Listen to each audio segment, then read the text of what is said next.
All right, y'all. So we're back to week 6 on the humanist journey here. So this week, I want to raise a topic a bit more controversial. We'll have, I think, some good conversation with it. If the video or audio cuts out, if someone wants to text me or message on the Facebook, we'll keep an eye out. We're trying a little bit different method this week of using a webcam. I'm hoping the sound is going to be a bit better so that people can listen in and we can pick up the audience conversation a bit better too. So what we're talking about this week is not just how to argue humanism, agnosticism, atheism, whatever it happens to be. What we're talking about is how to argue an emotional topic or a controversial topic. This is incredibly important because if you want to equate it to sort of the proselytizing or evangelizing that other churches do, one way that we can kind of spread the message and the goodness of rational thinking and of humanism is to go out there and instill doubt. And when I say instill doubt, I don't mean sort of undercutting the foundations of society like we see from people like the Russians today in propagating misinformation. But what I mean is helping people to be a bit more skeptical of what they see and hear on an everyday basis. Skepticism is a foundational piece of who we are as humanists and rational thinkers.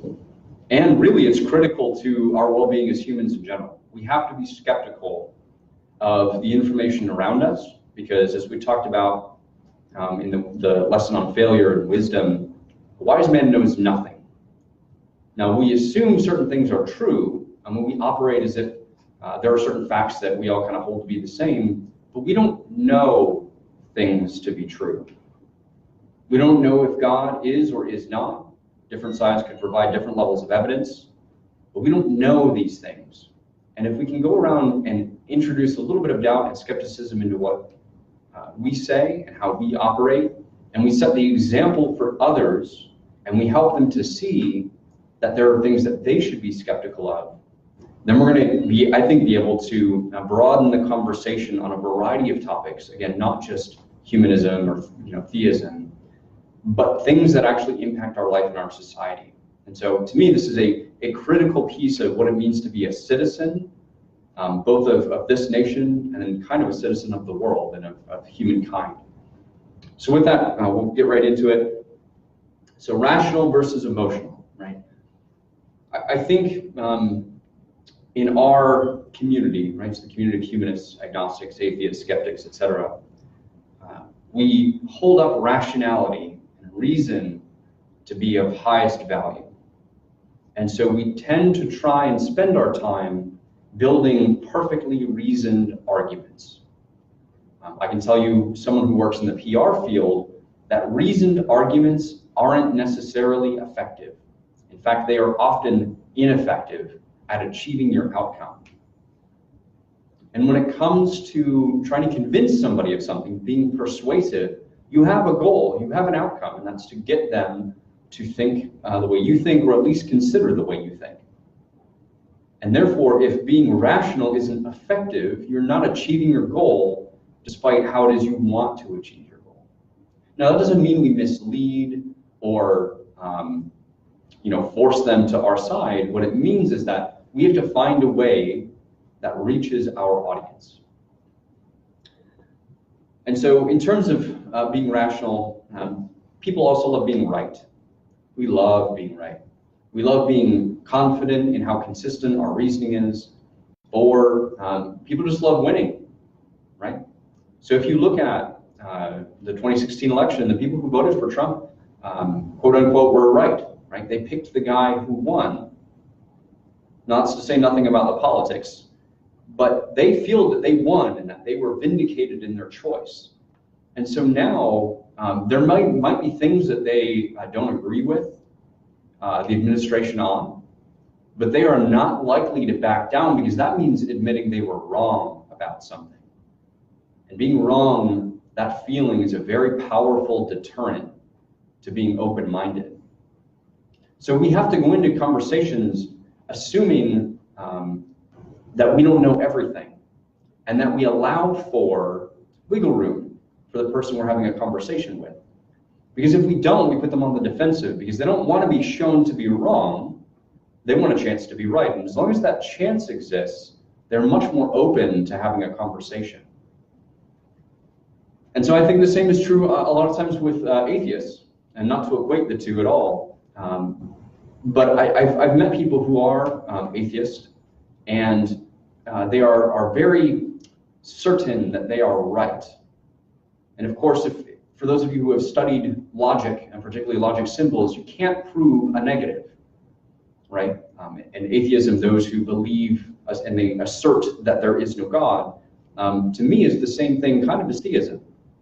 So whether you believe that there is a God with certainty, or believe there is not a God with certainty, those are both equally either probable or improbable.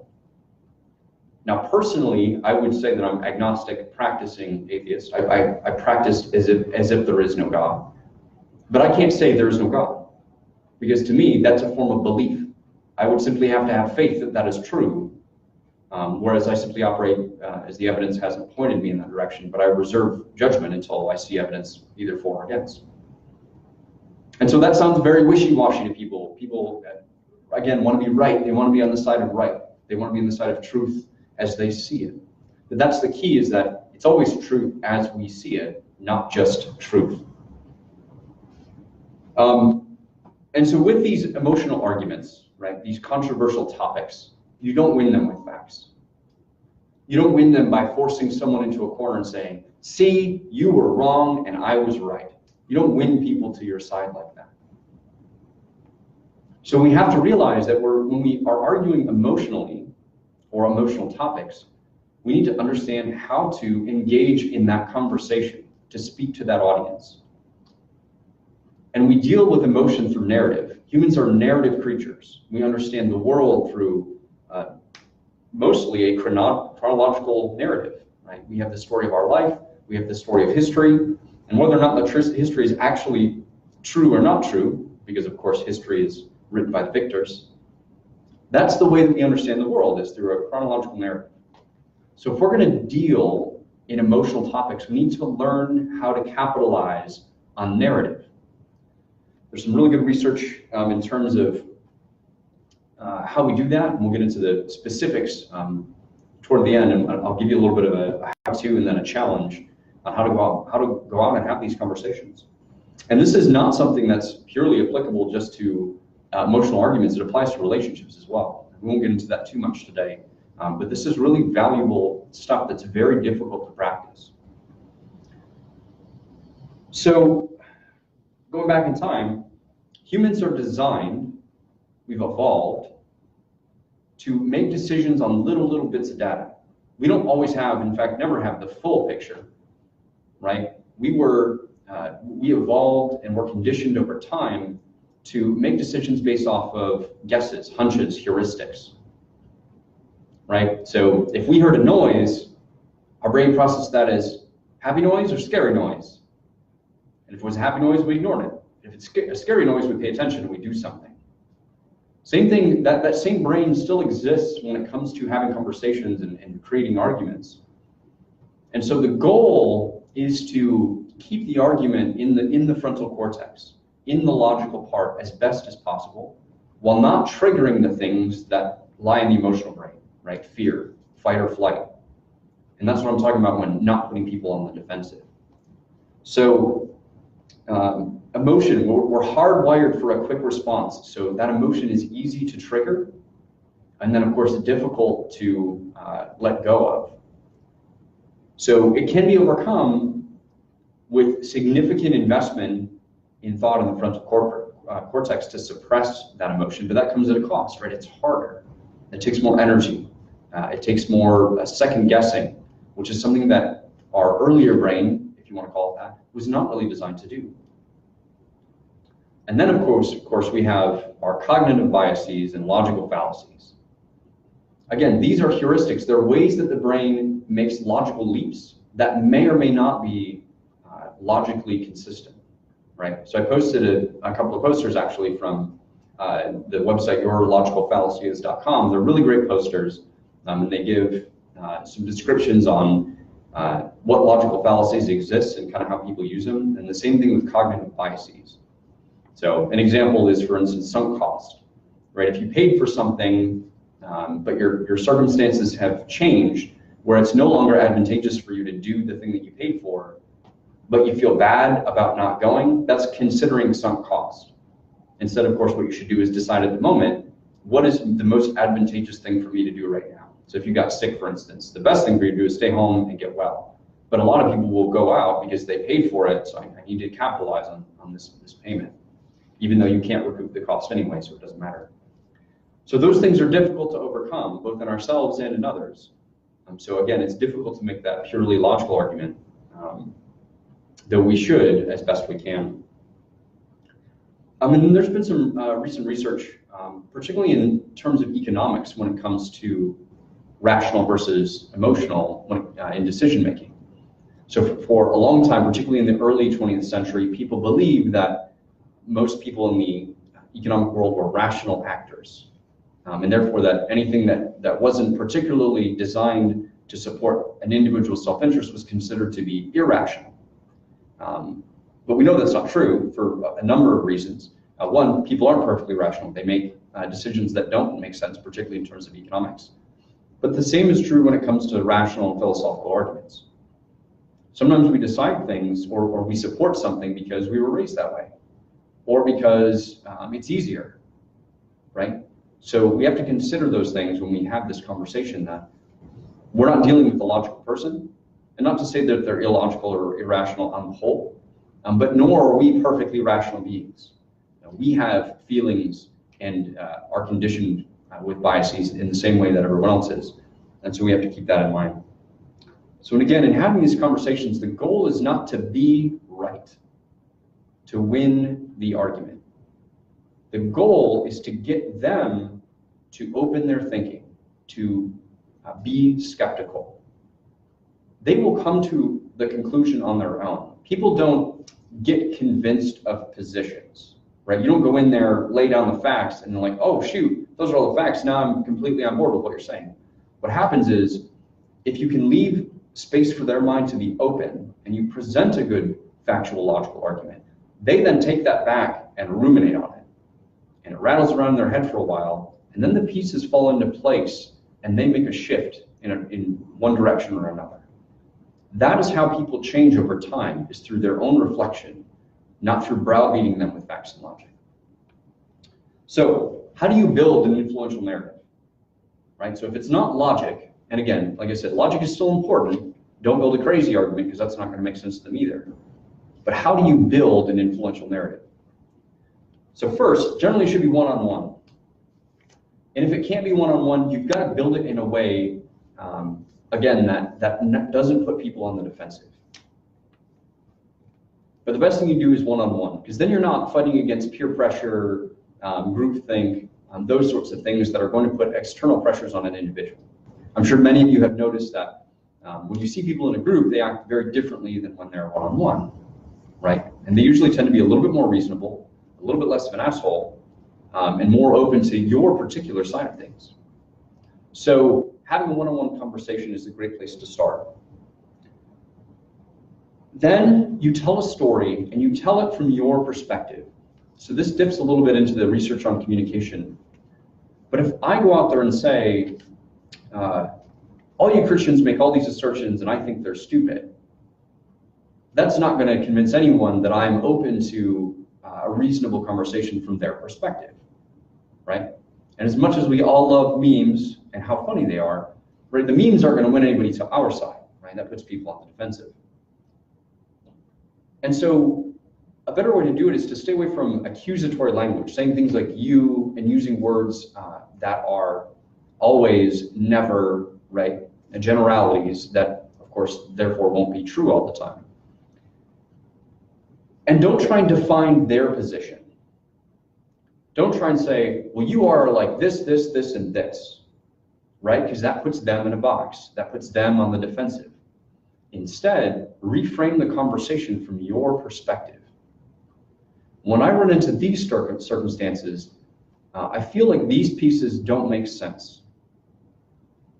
So here's an example. I had a conversation many years ago now with a Catholic that I was going to school with. And we had a multiple hour-long conversation about from my perspective, the inconsistencies between God being all-knowing of everything that we will do and the concept of free will. To me, those things seem incompatible, because if God knows what we're going to do, then of course we don't have a choice. We might have the illusion of choice, but we don't actually have a choice, because everything is preordained, because he knows what we're going to do, and that means there's only one path for us to walk. And so in having this conversation, that's the way I phrase it, is to me, based on my understanding of these terms, as humans have defined them, this doesn't make sense. And so here's the trick. This is the out that I left in. Now it may be, and of course it says that God exists beyond reason, or God exists beyond human understanding. Maybe these things don't apply to God for whatever reason. And I'm sure that there are many arguments, even scientific-ish arguments in terms of multiverses and whatever else, that those things could be consistent in some way. But in the way that we've defined them and we understand them, they didn't make sense. But because I left him that out, that maybe God exists outside of this reason, but that's where we exist, I don't get these terms. And so at the end of the conversation, he actually admitted that, you know what, that doesn't make sense. You're right. Those terms, when put in that framework and within human understanding, don't make sense.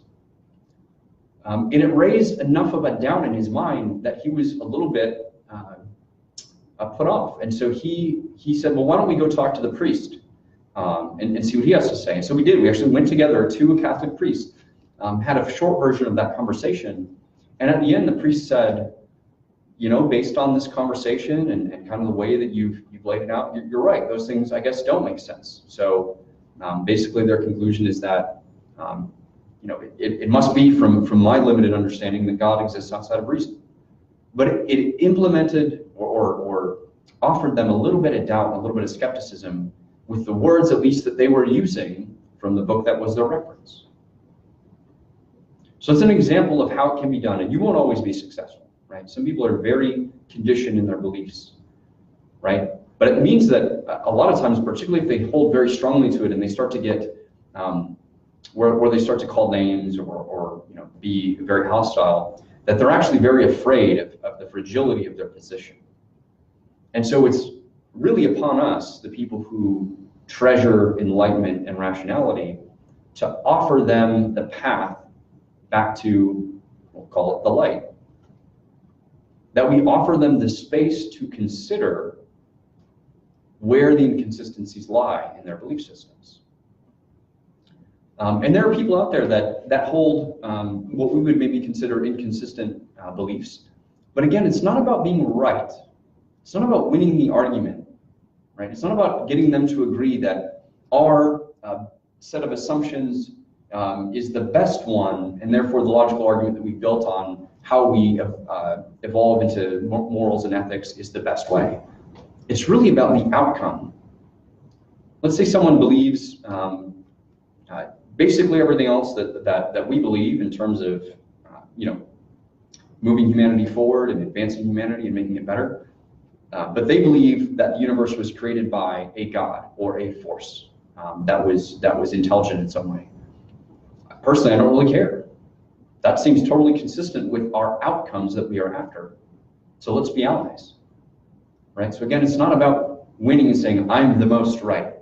Because at the end of the day, it doesn't matter. Because everything that we understand in the world is through our perception. So my friend Matt came up with a great analogy yesterday. If you are asked to draw a tree, what do you draw? Somebody describe what you would draw on a piece of paper. The trunk and branches. Right. And how detailed would that be, right? If someone just asked you to draw a tree. It would depend on how much time they gave me. Right. So I know for me, I'm not an artist. It would be round trunk, maybe some branches. I like deciduous trees versus evergreen, so I like the big leafy trees. I would have maybe a couple of dozen leaf splotches on there, right? But that's not a tree, that's a symbol of a tree. right? An artist takes time to see the tree, see how the leaves reflect off or the light reflects off the leaves, how the shadow, right? So if you're asked to draw a tree and make it real, or as real as can be, that's different than drawing a symbol of a tree, right? So if I asked you all to look outside right now, without particular direction, you look outside and then I'd say, describe the tree. You'd be like, well, the trees are green right now. The ones that are outside have leaves on it. And if I asked you what shape the leaves are, you might have no idea, without looking back. So that means that the reality of the world to you, it doesn't necessarily capture all that exists. And so this idea that we can be absolutely right about what is real is itself a bit inconsistent.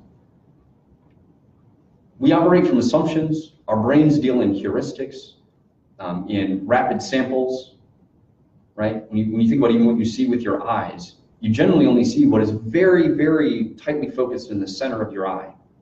And you make big guesses about everything else out there. That's okay.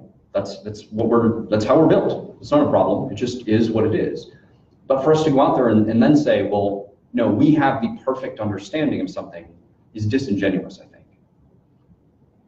And so if we keep that in mind when we go out there and have conversations, we allow people the space to reconsider and reflect on whatever the topic is at hand. And I think, and I found that this is a very, very valuable way to converse with people, particularly people with different ideas. Like I said, I work in the world of PR and perception, and this works. If you go out there and tell people how it is, generally they don't like it. If you go out there and ask for their feedback and their understanding of a situation or topic, they are much more receptive to what you have to say. And this is true in the realms of both risk and crisis communication. I won't go into that too in depth because I don't want to get off topic, but it's true. People are going to be receptive if you give them a chance to communicate and to understand their position. So again, using conditional language. So it seems like, I feel like, in these circumstances, right? Use conditional language. It may be that, not the always and the nevers. Those things are going to force people into the corner and to be defensive. And again, be logically consistent, but don't force them to acknowledge your logic, right? So I think we've all seen arguments that devolve into, well, you have to at least agree on this small point, because what you're trying to do is build them from an assumption into a logical argument. But you're forcing them, and they feel it, right? They feel that you are trying to force them into a trap, basically. That if you agree to this, then everything else that follows must be true, right? And you see this in salespeople, right? They want to get you, they think they want to get you to yes. Like, do you love saving money? And they think that if you say yes, then you're going to be on the same side. But you feel that they're trying to trap you, and then of course you become defensive to it. That's not where we want to put people. So you don't have to force them to acknowledge your logic. Just give it from your perspective. Based on these sets of assumptions and this progression, these things do or don't make sense to me, and therefore I operate my life in this way. Let's say if we're talking about philosophy. And so now I want to actually get into the conversation. So how do we argue for humanism? How do we go in there and have a conversation about, again, not why is humanism good for you, but why is humanism good for me? So this is where I start. We started a little bit earlier on, it's equally probable or improbable that God exists and or created the universe. So many of you are familiar, even if you're not, with Pascal's Wager, right?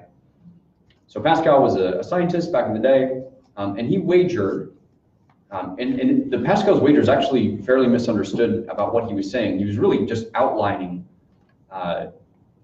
ways to think. He's basically building a framework for how to consider the question of, and it wasn't really, does God exist? It's more, if you look at it, is there an afterlife?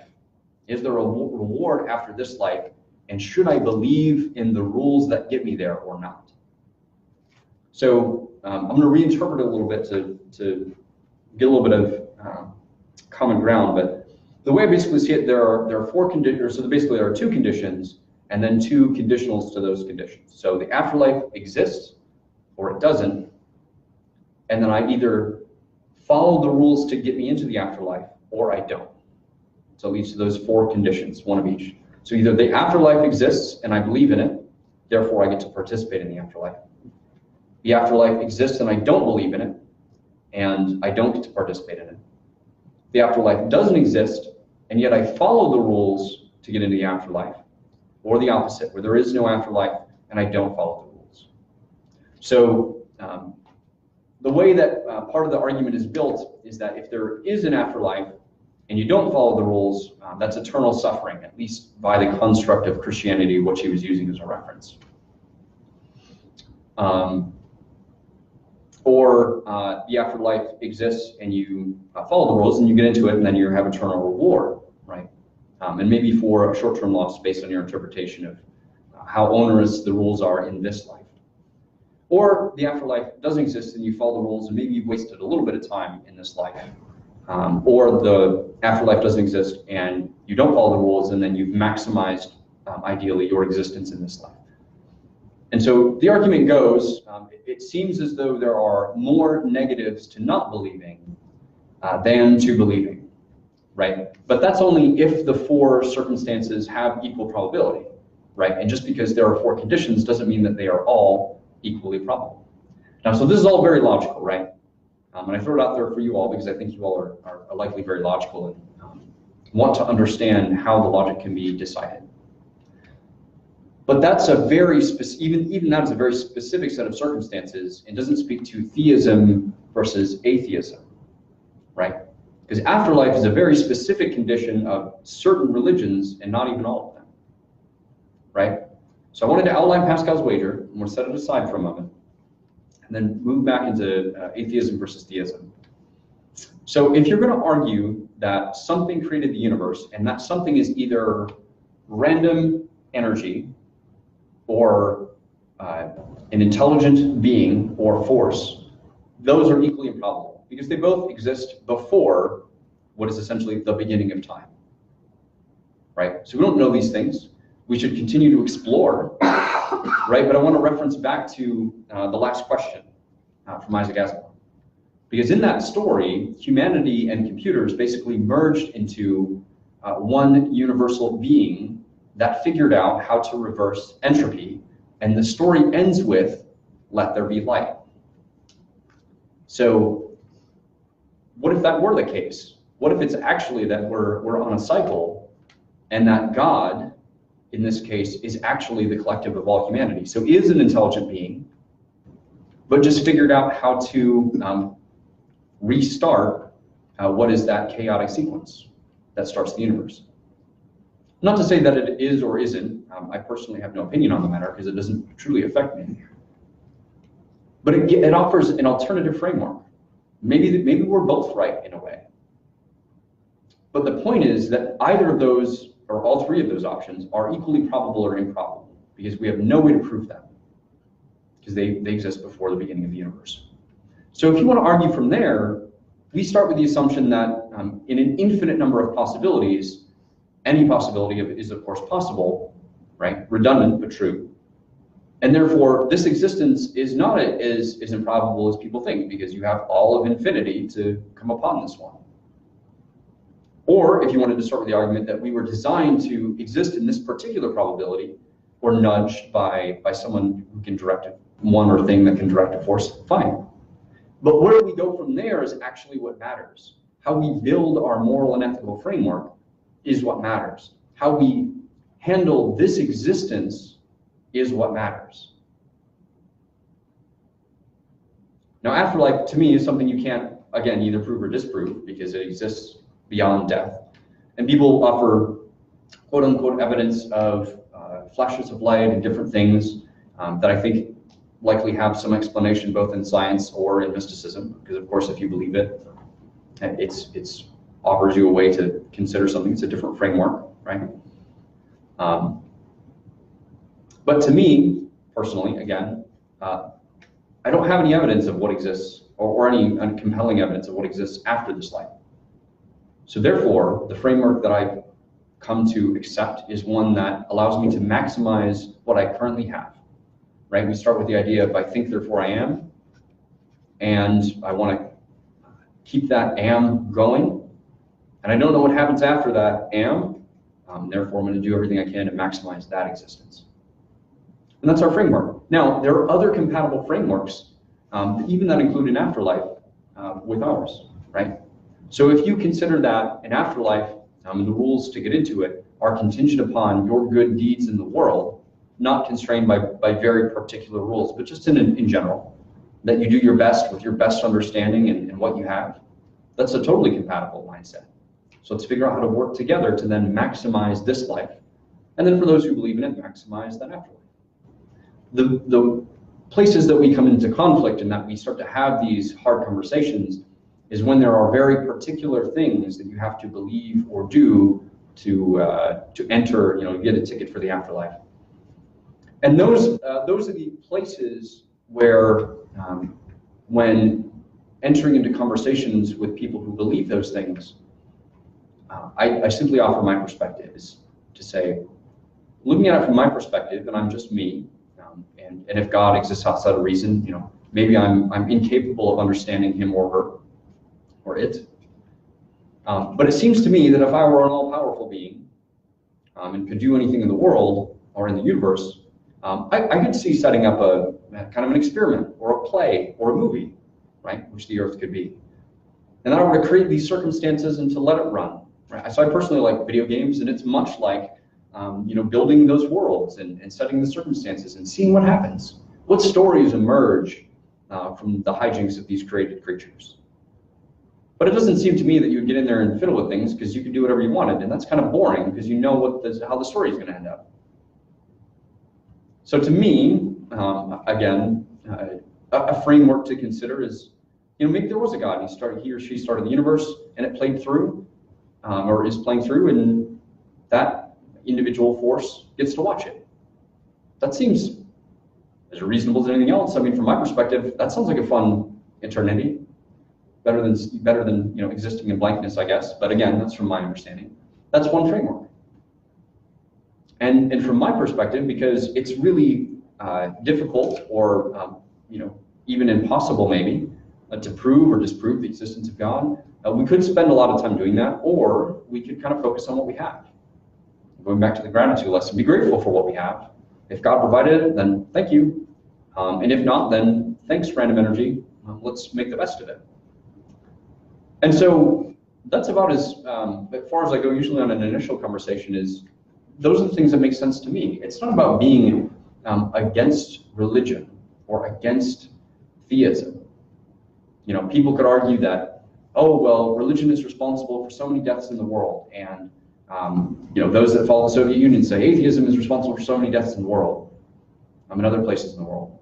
Both true, and both not true. Because it's not those things. Those are not active forces. Those are ideologies held by people. People are responsible for deaths in the world.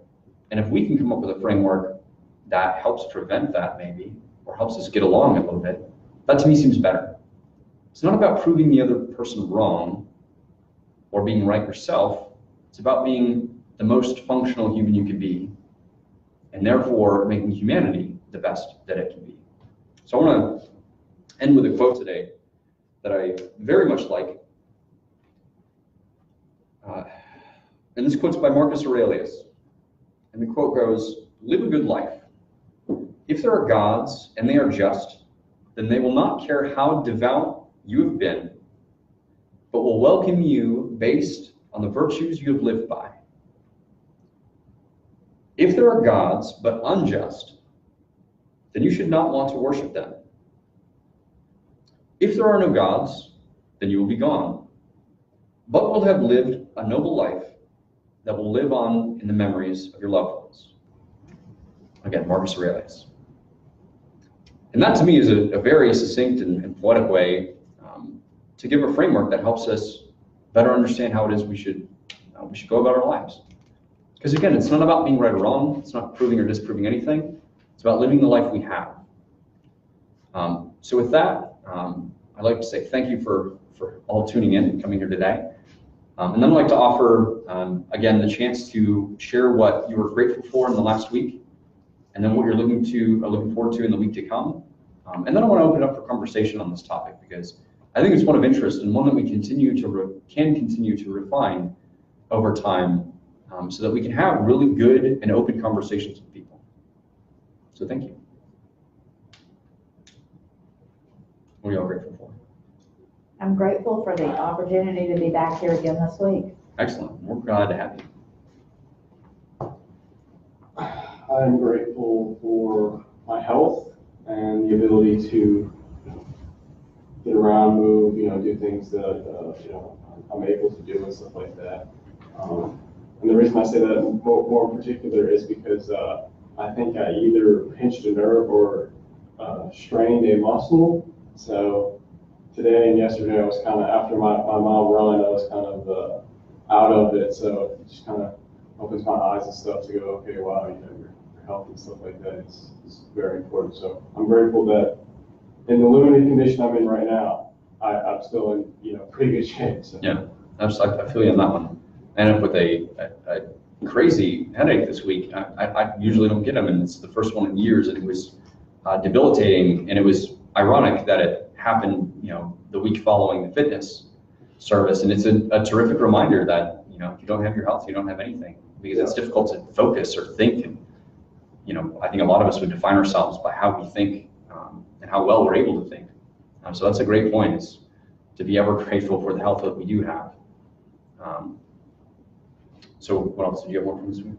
Well, I'm grateful for my health too. I mean, even though I'm maybe out of shape, I feel great. I have any problems. I mean, the doctor's checkup is great. And so, I just love to lose some weight. I'm doing pretty good there. And I'm grateful for some friends that I'm making now. After my separation, I'm able to get out more and meet people. And I'm looking forward to next weekend when we've got some things planned. And looking forward to that. So awesome. Yeah, and I know for me, so I got to go to a conference this week about national strategy, and I love opportunities to do that, to go out and reflect and think, and that's one of the reasons that I thought we would talk about this lesson today is we only really learn or change our positions through reflection. It's very rarely that someone else, really makes us change our position, but we need to have the opportunities to do that, both for ourselves and for others.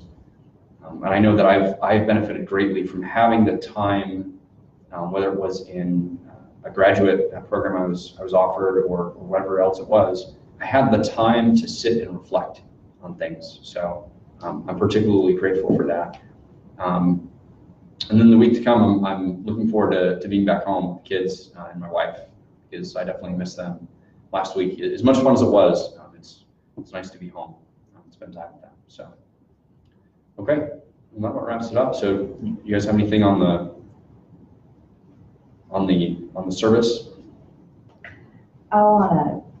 Something that happened in my office this week. My coworker is Baptist. Grew up in the Baptist church. Her mother was the piano player here at First Baptist Church, the great big church. But I've known this person since first grade. We went all through school together. Right. She grew up in the Baptist church, I didn't. And she had found on the internet a little video cartoon about 6 minutes long that told all about Mormonism. Okay. And growing up, I also had friends that were Mormon. I have an aunt that's Mormon, so I know a little bit about their religion. And she was just going on about, come look at this. These people are so weird. They believe some really weird things. How can anybody possibly believe this? I said, well, Kathy, if you grew up in the Mormon church and heard these stories your whole life, this would seem normal to you. Mm-hmm. No way. This is just so weird. And I said, but you understand that any religion seems weird to somebody who grew up in a different religion. Mm-hmm. So whatever religion someone's looking at seems weird unless they grew up with it. or wrong. Or well, I didn't say wrong. I just said use, weird. It yeah. seems weird because Mormonism has some things that I perceive as very weird. Right. And she's like, well, and I said, you know, to somebody, if somebody didn't grow up Baptist, they may think that some of the things that you believe are kind of weird. Mm-hmm. No, there's nothing weird about my religion. Said that God made Adam from dust and then Eve from a rib, and a talking snake told Eve to eat an apple. I said, you don't think that might seem weird to somebody that had never heard that story before? Says, Right. It's just a story. It's not really real. I'm like, yeah, okay, it's an allegory. I'm good with Right. that. And so she was like, kind of like thinking about what I had said. And then my boss, who's Methodist, he walked in, she goes, James, come look at this, come look at this. This is what Mormons believe. Isn't this weird? I'm like, that just like totally went over her head. Well, so maybe, right? So there was definitely a moment in there where you said that she was thinking, right? Uh-huh. So in the communication world, to change a knowledge, an attitude or a behavior often takes reinforced communication, right? So, you know, maybe that helped to instill the hook in her mind that will allow her to see things through that framework in the future, right? So in going out and having these conversations, and that's one of our downfalls, I think, too, is that we go out there and we think we have the perfectly reasoned argument, and we lay it out there and we just assume that we're going to flip people just like that. But again, people need the time to reflect. That's what I was saying. That's what I'm grateful for, is the ability to reflect. The time, because it takes time to change your mind or change who you are, right? So, because that's a habit, and that might be, in her case, however many decades worth of habit. Yeah. And so for her to think about it from a different perspective means, again, using that frontal cortex to override the heuristics, the things that are, have the channels already established in her brain. So, I wouldn't write it off as, not being useful, because it's likely that, there are people who change out into and out of religions very late in their lives. So it's all about having the conversations, but doing it repeatedly so that people can have the ability to reflect on it on their own time.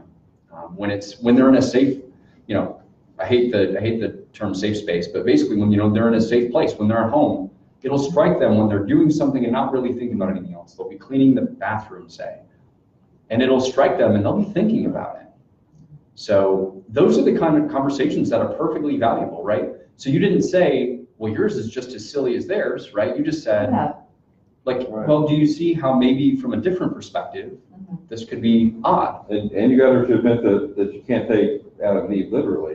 She admitted Well, that. yeah, Which she means other things agreed could with take- that. Yeah. And other parts of the Bible may be the same way. So here's the funny thing, right? I have a great story about a Mormon family converting away from Mormonism because of South Park.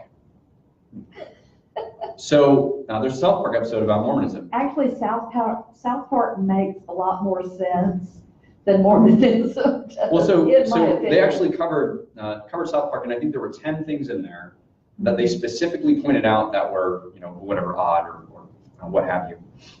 And so there was this Mormon family, and so the guy was a leader in the church, an elder in the church, and they had been a devoted Mormon family. They had 5 kids, and were just good people too. So we knew them, and we were having a conversation with them, and it came out that they converted away from Mormonism.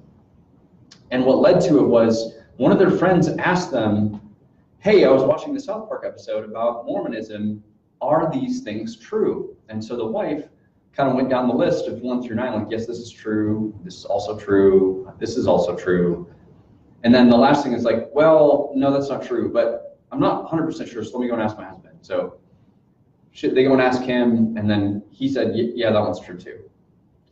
So that caused them, and it wasn't that the person was saying, are you all actually this crazy? They were trying to confirm information, right?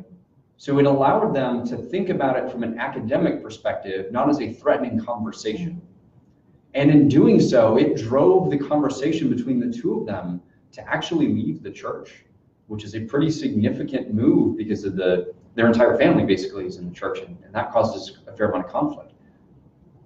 So that to me is an incredibly powerful example of how having an open and non-confrontational conversation can actually cause far more effective change than if you had gone to them and say, these are all the ways you're wrong. So I think both of those are awesome stories of how we can think about how to have these conversations. Anyone else? I have a hard time with people praying for things because it just doesn't make any sense to me. And so it's how do I explain that to somebody that praying for someone that has cancer, they have a certain percentage of they're gonna either live or die depending on what Right. the survival rate percentage is, and praying is not going to change that percentage. I think that I people. guess I just keep my mouth shut. That's what I end up doing. Yeah, well, it depends on the intent. Mhm. My best friend is Baptist, or ish. She doesn't go to church. But if somebody's struggling, she says, I'll pray for you. Mhm. That's her way in her mind of doing something Right. for them. She's disabled. There's not really much she could physically do for them, Right. but it's kind of like, I'll be thinking about you, I'll be Right. thinking about you. And I don't take offense by that at all because I know she means well. Right. Now, when somebody finds out that I'm not Christian and they aggressively say, I'll pray for you to change your mind, Pray for your soul. Yeah. I'll pray for your soul or whatever, I consider that as a hostile act, and it is treated accordingly. Yeah. So I think it depends on the intent. I think sometimes when people say I pray for you, they're not even really praying for you. They're just wanting you to think, they're wanting you to know they care about you. So I think that's a great conversation because this goes into offense, and this will be a talk later. But so what do you do with offense? So what is the verb that comes before the word offense in a sentence? Do you blank offense to that? Take offense. Take offense. You can choose to take it or not Do take you it. take offense? Right? You don't give offense, you take it. That means it's on the receiver's part to assume offense, right?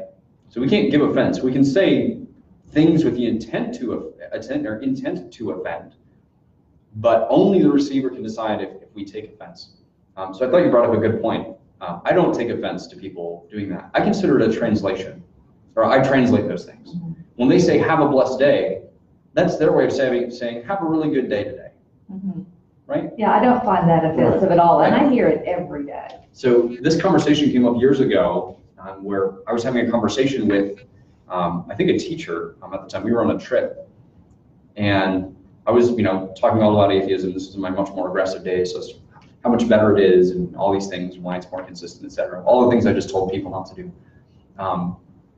And somebody sneezed, and I said, "Bless you," right? Because from all of the years of my life, I grew up Catholic. You say "bless you." I still say bless you. It's a polite thing to do. Mhm. And she called me out on it, and I talked about that. It's essentially a translation, but I did consider it afterwards, and I started saying Gesundheit, because Gesundheit does not translate as God bless you. It means roughly be healthy or have good health. I think literally translated means healthiness, so I switched to that because to me it means the same thing. It's still a polite thing. It's wishing someone good health. But it's still, when I hear those things, I translate. And even the aggressively proselytizing, they think that they are trying to help me in my life and my afterlife. They do, and in their belief system, they're being as helpful as someone right. who runs out and drags you out of moving traffic to keep you from being run over. That's exactly right. And I think that is important for all of us to remember. Now, and I think most of us have, where we take most issue is when they start to do it with kids, right? They start to tell kids this is the way you should think and be. And I'm a fan of aggressive openness with kids. So when my kids ask about church, we're going to talk about church and religion. My kids are very young. And what it means to believe or not believe, and whatever conclusion they come to, it has to be their conclusion. if I force them into it, it's just as artificial as anything else or any other religion or belief system that people try to imprint on children. And to me, it does them a disadvantage because, again, as people who value rational thinking, we want to instill the same in them. So it's not about telling them this is right. Certain things we tell them it's right initially because it's for their own safety. Like fire is hot, that is right. Don't touch it. But for other things, who are we to decide what is right? If it doesn't directly affect their safety, it generally sets them on a path of leading a healthy, life. The rest of the decisions are theirs.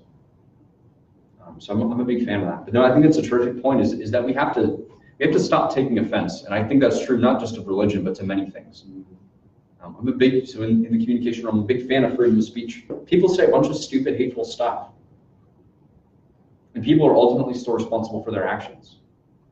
But I think in almost no circumstances, as limited as absolutely possible, should we ever stop any kind of speech. Hate speech, different kinds, like unless you can show very definitively that speech will cause immediate physical harm, I would have a very hard time saying that we should ban that kind of speech. Because that speech, and if we had the conversations about it, instead of saying, they're wrong, they're right, getting into, asking, well, what is their objective in doing that? Again, looking at it from different perspectives, right? Are they afraid? If we keep putting them into, again, it's just like a conversation. If we keep putting them into boxes where they're defensive, they're going to start to fight physically. How do we bring people back into the middle of the conversation where we can have more reasoned discussions? If we start banning people from speaking, we give them no outlet. We drive them underground. That's effectively how terrorism works, right? So that means that we have to deal with some pretty nasty things. And we have to have those conversations with our kids of what that means. And we have to make sure that we're having the open conversations about it, right? So that we understand what it means to follow this or that ideology. It's like the whole framework of this church is, it's not about me or a small group of people coming up and saying, this is the way to a correct life. It's openly asking people to challenge us. How do we become better? How does the church become better? How does the philosophical framework become better? And then how do we become better as people? I will never tell you that I have the right answer. I have what I think are useful frameworks. That's it. And when we bounce them across or against other frameworks, they might change, they might evolve, they might not survive. We might find something better. Maybe there's another church out there who's doing it better than we can, and we can just fold into them. We don't know. But to me, it's better to do something rather than nothing. But I think this is that in particular is a really great piece for us to consider, that we have to be open, not just to getting out there and trying to convince others through being open, but being open ourselves to understand their perspective and not take offense. So a phrase I thought of is, don't take offense, give sympathy. Because it's your choice. Now, it doesn't mean you have to agree, but you have to be sympathetic or empathetic to their position. Try and understand. Anything else on the topic for today? On Pascal's Wager, have you seen the one, Pascal's Wager expanded, the one that lists like 15 different religions and possibilities? I'm not seeing that. Look that one up on Okay. the internet, because Pascal's Wager was from a Christian point of view. Mm-hmm.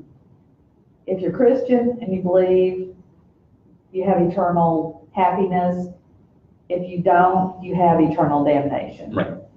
And if an afterlife doesn't exist, whether you believe or don't believe, you have nothing. So your choices are nothing, nothing, eternal happiness, eternal suffering. Right. As the expanded version lists all the different religions, so you get one chance at eternal happiness, but there's all these chances an eternal damnation, because if you're Jewish and if Judaism is correct, but you were Christian or Muslim or Buddhist or any other number of religions, then you get eternal damnation. Right. So it really, It's a tough path to it, heaven. yeah, so now like, it's like, okay, it's not just do I believe, but which one? Right. Because they all claim to be the one true religion. Right. So it really makes it less of a cut and dry choice. Right. Because Pascal's Wager makes it a very cut and dry choice. Based on equal probability. Based on equal probability. But when your possible outcomes go from 4 to Dozens. 800, And Yeah. then in each individual religion, there's small little minor things that Yes. they disagree on that Right. will, have right. There's- implications and side effects and things like I that. think somebody added up, there's like over 4,000 different religions. Like with all the sects and fractions and everything. Yes. Yeah, so, how do you know you're picking the right one out of all Right. of because they all claim to be the right one. Right, and then the right denomination or sect. Right. But that argument doesn't work with anybody, though. I mean, we can talk about it, but Right, so that's a great point. That's Yeah, a logical, yeah. that's a logical it's very argument. logical. But again, you don't have to get them to say, well, see, this is why it doesn't make sense. You can say, hey, so when I was considering this question for myself, I looked at these and I looked at kind of all the possibilities. And to me, this one just makes the most sense. And it allows me to live a most consistent and good life. Right? I know one of the other arguments that I've heard frequently is, well, how do you live a good life then? How do you live a good life if you don't have a book or rules to follow? And as we had the conversation before about how you derive morals, ethics, law, right, societal interaction from nothing and chaos, it can be done, right?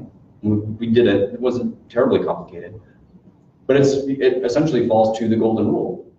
It makes sense that treat others as you would want to be treated.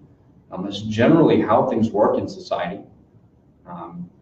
And so that's how you live your best life, basically. But it doesn't require a checklist, right? Again, we're good with heuristics. We're good with making decisions based on limited information, right? So for us, ideally, every decision we make would benefit all of humanity. But none of us can capture in our head what's good for all of humanity. After many decades of studying, maybe we can come up with some good guidelines. Don't pollute. Be nice. Build trust. Build community. But that's about as specific as we can get. Maybe one day we'll have a magic AI machine that'll weigh our decisions and give us a gradient of how good for humanity this action is. But until that point, we make our best guess. But that's how we make it. How is this best for me, best for my immediate community and family, and best for the world at large? And we sort of balance those things in short and long-term ways. That's it. It's pretty straightforward. It makes sense not to kill somebody because, well, that probably means that somebody has the ability to kill me. And I want to maintain the practice of people not randomly killing each other. So that makes sense. So, excellent. Anything else? Okay. Well, we'll wrap it up for today. I thought that was a really good conversation, particularly afterwards. You guys brought up some different aspects that I hadn't included, particularly being mindful of others' perspectives and not taking offense. I think that those are really good pieces to add to it. So thanks, everyone, and have a great Sunday.